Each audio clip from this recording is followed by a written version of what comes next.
sepengetahuan Bu Yuni itu seperti apa sih? Karena kan yang kita tahu HIV sama AIDS ini kan dua hal yang berbeda gitu. Nah, kalau yang saya tahu juga HIV AIDS ini juga menular. Itu bagaimana ya Bu cara kerjanya atau bagaimana HIV AIDS itu bisa menular ke satu sama lain? HIV ini sebenarnya singkatan ya adik-adik. HIV singkatan dari Human Immunodeficiency Virus. Jadi ini nama virus ya. Kalau AIDS ini sesuatu sekumpulan penyakit yang disebabkan oleh virus tersebut. Ya memang berbeda. Kalau HIV itu kan nama virusnya. Gitu ya. Kalau AIDS-nya ini sekumpulan atau sekumpulan gejala yang disebabkan oleh reaksi dari virusnya itu. Seperti itu. Nah, virus ini masuk ke tubuh kita itu ibarat tentara ya. Ibarat tentara yang ada di tubuh kita ini, semua organ tubuh ini kan ada tentaranya yang biasanya disebut DNA tubuh ya.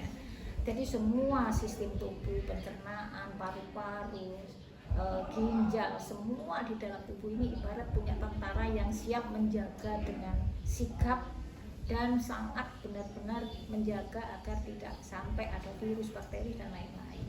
Nah, virus HIV inilah yang menyebabkan semua tentara-tentara itu diserang oleh virusnya tadi. Jadi ketika sistem kekebalan kita yang diserang oleh virus itu masuk ke tubuh kita, banyak atau sebagian organ mana dulu yang dilemahkan sama virus itu. Biasanya awal-awal itu ditemukan itu tidak menimbulkan gejala ya. Kadang-kadang kalau yang di masyarakat itu sering-sering paru-parunya yang sering diserang. Jadi kebanyakan temuan TB itu kadang-kadang muncul tes HIV-nya reaktif. Nah, kita jangan sampai terkecoh. Kadang-kadang TB-nya itu bisa jadi karena tentara yang menjaga paru-paru itu diserang virus. Jadi kalau kadang-kadang kan ada yang gejalanya yang sudah ada diare, sudah ada kena pneumonia, TB, ada yang sampai sariawan yang sudah menyeluruh, sampai banyak gejala-gejala. Itu berarti tentara-tentara itu kan sudah kena virusnya tadi, membunuh semua atau melemahkan virus. Makanya HIV ini merupakan nama virus yang melemahkan daya tahan tubuh kita. Nah, kenapa sih kadang-kadang temuan HIV itu positif, tapi dia belum muncul gejala misalnya? Kita berbicara gejala nih ya Bu. Kira-kira orang didiagnosis HIV itu kalau dia sudah di fase atau gejala yang bagaimana gitu? Kalau HIV ini kita tidak boleh terpaku pada gejala. Kadang-kadang kita berorientasi pada gejala ya. Kadang-kadang orang datang tanpa keluhan, ternyata dites positif HIV ya. Tapi kadang-kadang sudah banyak gejala dites HIV tapi negatif. Jadi untuk mengetahui HIV apa enggak, kita tidak boleh berorientasi pada gejala. Yang paling penting bagaimana faktor risiko. Nah, kalau kita kembali pada faktor risiko, jadi kita berfokus pada faktor risiko dan tes atau pemeriksaan darah itu yang kita. Kalau merasa berisiko, nah harus kita melakukan tes HIV. Itu seperti itu. Nah, setiap pasien yang datang memeriksakan diri itu kan harus dilakukan tahapan-tahapan screening. Tidak orang moro-moro ingin diambil darahnya kan enggak. Karena di tes darahnya itu tidak semua orang itu bisa mentalnya bisa menerima. Kadang enak aja, kadang orang wah saya mau tes misalnya. Nah kalau negatif sih nggak masalah, Kalau positif dia bisa menerima apa enggak. Makanya di dalam tes HIV itu ada namanya pre-test dan post-test. Kalau pre-test itu ditanya dulu kesiapannya, ditanya hidup sehatnya bagaimana, perilaku seksnya bagaimana di sehari-hari. Kalau siap dilakukan tes, konsekuensinya seperti ini dijabarkan. Nanti setelah dites, kita juga mau melakukan post-test lagi. Siap nggak menerima hasilnya? Karena orang kadang-kadang pengen tes, tapi nggak siap menerima hasil kan ada. Nah seperti itu. Makanya kalau saya ada pasien yang HIV positif tanpa gejala, cepat dilakukan tindakan segera. Ada namanya pengobatan ARV. Nah untuk ARV ini juga ada syarat-syarat tertentu. Dan obat ini harus diminum seumur hidup. Karena apa? Obat itu tujuannya adalah supaya yang tentara-tentara yang sudah dibunuh virus, ada yang tentaranya masih semaput, ada yang mati, ada sembarang itu, dia bisa mempunyai daya tahan tubuh. Jadi ARV itu hanya untuk menaikkan daya tahan tubuh, bukan penyembuhan. Karena kami instansinya juga masih di sekolah di SMA 1 Giri, saya dan Noribel pengen tanya juga nih, bagaimana sih cara kita mengedukasi teman sebaya kita, bagaimana kita memberitahu, oh ternyata HIV/AIDS ini sangat berbahaya. Tipsnya gitu kan, mungkin teman-teman ketika dibilangin dia bukannya sadar malah kayak iya apa sih gitu. Jadi kayak gimana sih cara yang benar memberitahu teman-teman kita. Saya dulu pernah di SMP itu dulu ada program namanya Peak Genre. Ya, pernah dengar itu Peak Genre? Intinya menciptakan relawan-relawan yang peduli dengan penyakit remaja ya, terutama HIV yang penyakit menular, di mana memberikan kesadaran pada masyarakat yang masih remaja.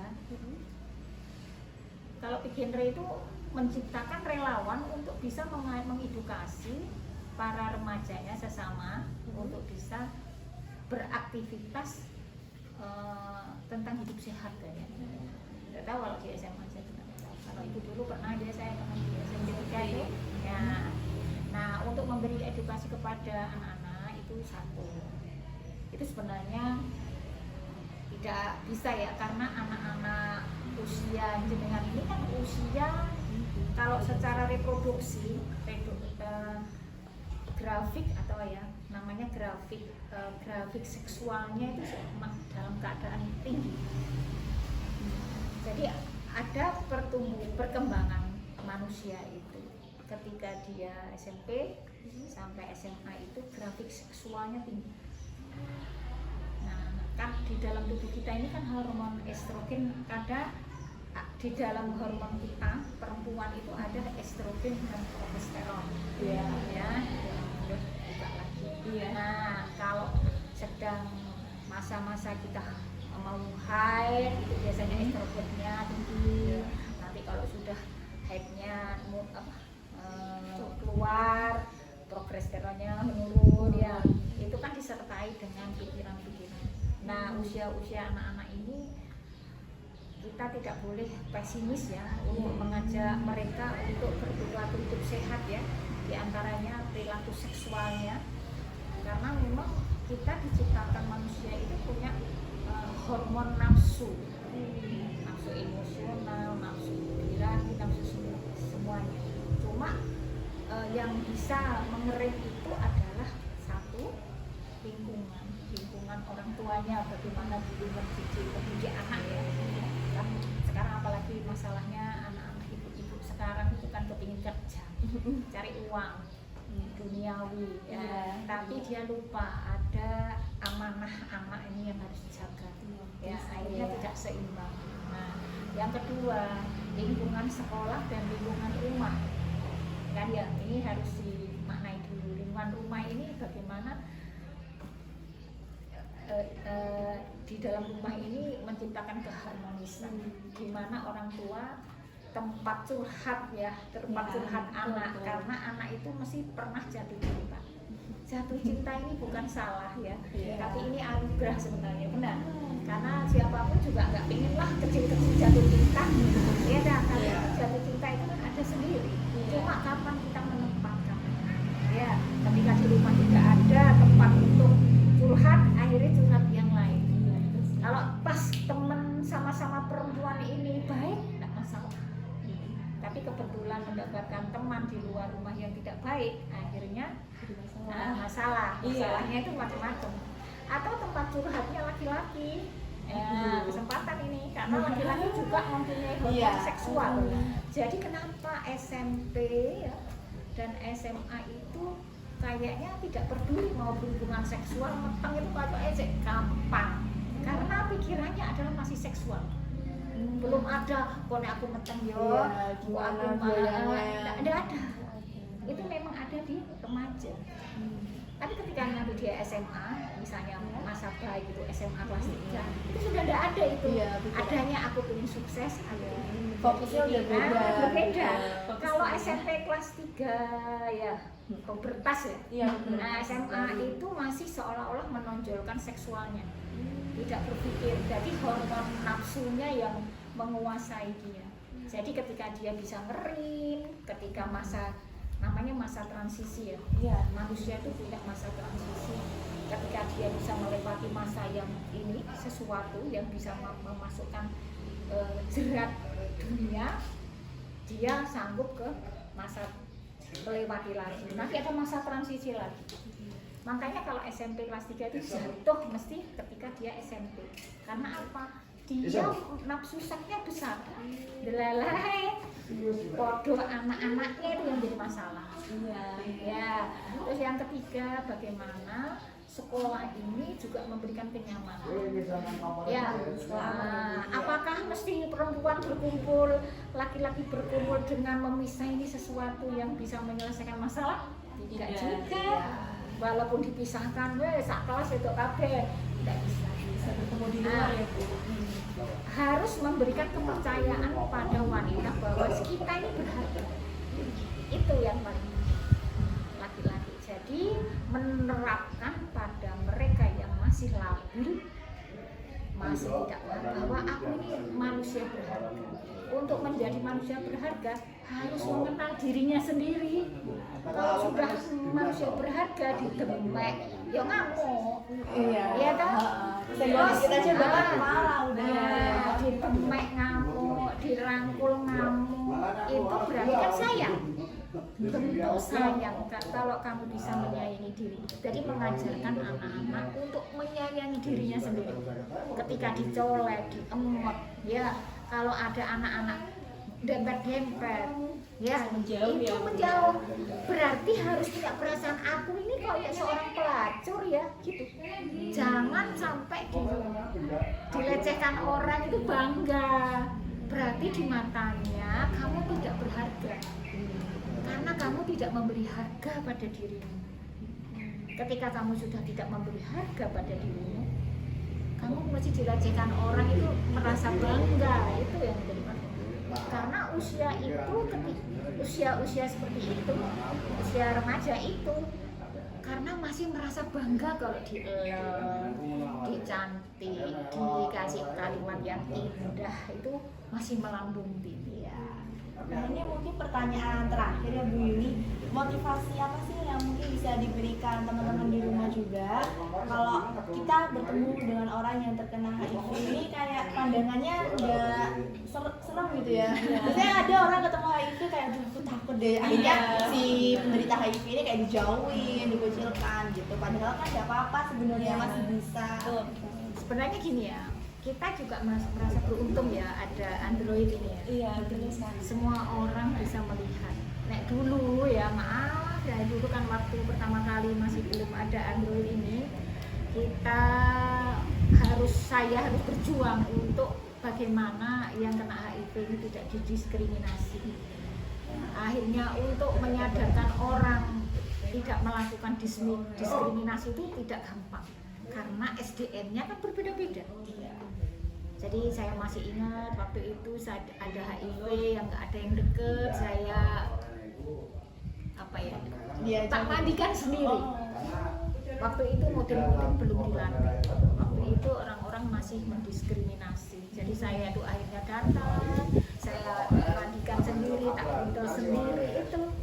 Tapi saya yakin karena saya tahu tidak akan menular ke saya. Iya. Jadi saya biasa-biasa saja. Kecuali dengan cara-cara Jadi bagaimana? Terus alhamdulillah setelah banyak informasi tentang HIV, penyuluhan, dinas-dinas terkait memberikan informasi tentang HIV, termasuk bagaimana membuang diskriminasi, terus banyak informasi tentang HIV, bahwa HIV itu ditularkan melalui begini-begitu, dan kebetulan para mutin pun juga dilatih se-Indonesia mungkin ya, termasuk kemarin saya melatih mutin-mutin itu untuk bagaimana sih memandikan jenazah.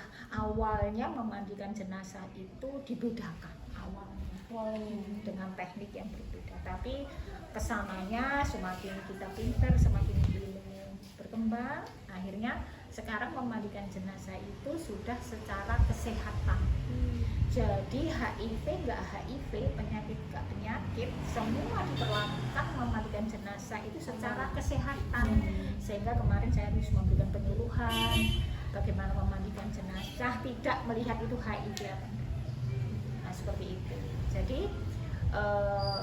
kita memperlakukan mereka HIV itu sebenarnya memperlakukan mereka ya harus biasa-biasa aja, karena memang nggak mungkin tertular kan. Dulu kan bayangannya orang kena ludahnya keluar, satu rumah kena kencingnya keluar, enggak, dia itu hanya ditularkan melalui hubungan seksual, transfusi darah, tapi kan nggak mungkin transfusi, apalagi sekarang sudah canggih, transfusi darah tetap menjadi teori, tapi memang ditularkan melalui darah, memang benar. Tapi saya yakin masyarakat Indonesia nggak segampang itu ya. Pasti orang donor pasti kan periksa HIV-nya. Dites dulu. Tapi yang memang secara teori melalui itu. Terus masyarakat sudah memahami bahwa sebenarnya HIV itu apa, itu ya cuma orang mungkin pikirannya menular. Tapi kalau kita lihat HIV ini bayangan orang, oh itu mesti pelacur misalnya, oh ini enggak, sebenarnya enggak. Ya mungkin satu bisa jadi dia HIV karena suaminya ya. Wanita baik-baik ketemu sama suami yang masa lalunya mungkin narkoba atau seks bebas, ketika dia sudah taubat menjadi laki-laki baik-baik ya, tanpa dia sadari, mungkin dia tidak tes juga, dia menikah. Setelah menikah hamil, ternyata kan sekarang ibu hamil semua harus dites HIV. Berarti tanpa terkecuali ya? Iya, se-Indonesia ini semua ibu hamil dites HIV, dan sekarang mulai dua tahun ini semua catin dites HIV. Semua catin. Jadi apakah berarti kan kenaikan HIV, kenaikan angka kasus HIV, semakin kita bekerja, semakin kita mencari faktor risiko, semakin temuannya banyak. Bukan berarti oh Banyuwangi HIV banyak, berarti kalau sudah HIV banyak berarti para petugasnya itu berarti bekerja. Kan belum tentu. Misalnya contoh Malang, selama ini kan yang paling Malang, terus nggak ada HIV-nya, karena apa? Bisa jadi angka yang kecil ini karena tidak ada yang tes. Kan yang dites termasuk waria. Nah, karena hubungan seksual waria kan melalui anus. Nah, ini hati-hati, makanya di dalam program saya yang wajib dites itu waria, ibu hamil, TB, IMS, infeksi menular seksual itu, catin dan sebagainya. Jadi semua. Kalau yang saya dengar laki-laki, tapi dia memang agak ada kecenderungan wanita seperti itu. Katanya kulitnya itu semakin kuning seperti itu. Itu ada tidak contoh lain gejala-gejalanya? Misal oh ternyata orang ini kena gejala fisik ini. Iya, gejala fisik. Ya, sebenarnya di dalam proses itu tidak boleh menjas orang positif, kan harus dibuktikan dengan tes HIV. Tapi bolehlah kita misalnya melihat, yang juga kacamata saya juga kacamata, kadang-kadang saya juga ini, oh itu diperiksa. Jadi kadang-kadang saya punya hati nurani, banyak lalu, ayolah tes karena kita sudah sering melihat orang ya. Nah kalau biasanya kalau gejalanya itu biasanya ya berat badan yang gratis dalam 1 bulan 10 kilo langsung dibedakan dengan diabetes ya. Terus yang kedua biasanya sering sariawan tapi menyeluruh, jadi sai latte, sai dindingnya, semuanya yang sering ya di dalamnya jadi di dinding bukan ya itu yang sering, tapi nggak semua kalau juga enggak. Itu terus yang ketiga dia biasanya batuk,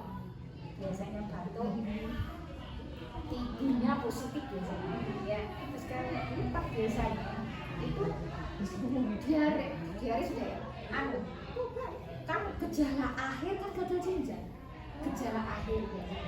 Nah orang-orang ini namanya yang saya sebut ini sudah fasenya A ya, kayak A itu sudah menimbulkan gejala yang berarti ketika dia diare tentaranya yang ada di pencernaan jadi juga dihancurkan sama virusnya. Ketika dia menyerang paru-parunya, tentara paru-parunya sudah dihancurkan ya.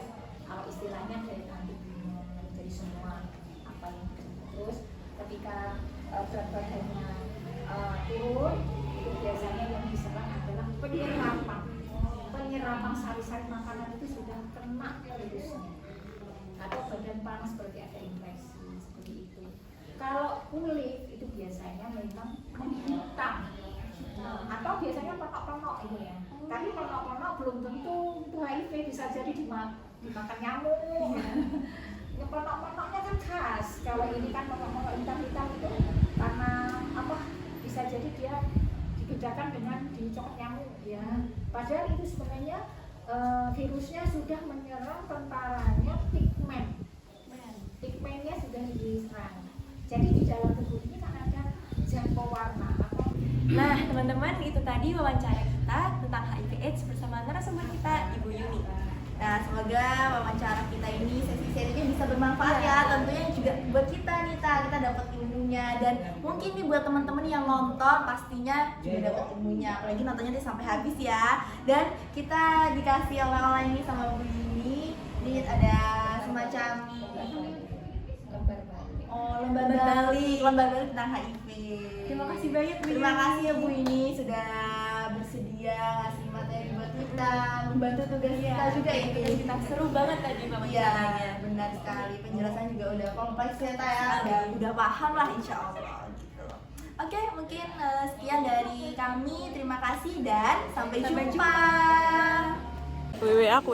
Oke guys, kita sudah selesai wawancara. Dan kita lagi ada di Kelurahan Nateng ya. Iya. Dan kita udah selesai. Semoga tugas ini memberikan kita nilai di atas KKM ya. Iya. Pak Dedi tolong kasih nilai 95 ke atas. Oke. Betul sekali. Kita dikasih oleh-oleh. Kasih oleh-oleh. Oke, bye. Yeay.